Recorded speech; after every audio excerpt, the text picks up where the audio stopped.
না, কিন্তু আমার শক্তি আছে বলে তোমাদের ধরে নিয়ে আইছি। আমার রাত পাই আর তোদের নিয়ে আমি খেলা করি। শত শত রুগী আমার দেখতে প্রতিদিন। আমার ইউটিউব চ্যানেল রয়েছে, ফেসবুক চ্যানেল আছে, টিকটক চ্যানেল আছে। আমি ভিডিও আপলোড দিতে পারতেছি না। আজ কতদিন আমি লাইভে যাই না। আজকে রে সত্যি করে বলো তো এর কি রোগ আছে? আচ্ছা এই বৌদি বলো, আমার বাড়ি কি সমস্যা? আমাকে আয় উন্নতি নেই কেন? দেখো দিন এদের আয় উন্নতি নেই কেন? হ্যাঁ, আমি কামাই করি, কমসে টাকা থাকে না, স্বামী কাজ করে কোনো টাকা থাকে না। টাকা রাখতে পারে না স্বামী। উন্নতি নাই, এখন উন্নতি নাই। তোমরা তদবির দাও, তদবির দিলে ভালো হবে। পারবো না। আমি দিলে ভালো হবে। হ্যাঁ, আলহামদুলিল্লাহ, আলহামদুলিল্লাহ।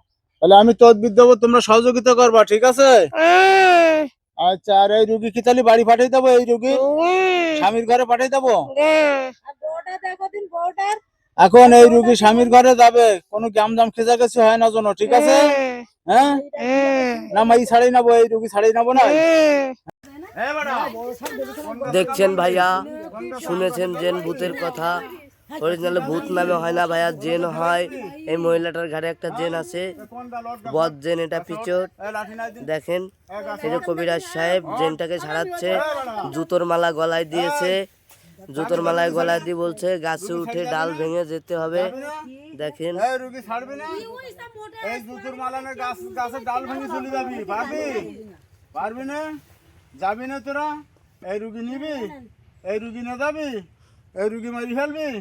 হ্যাঁ।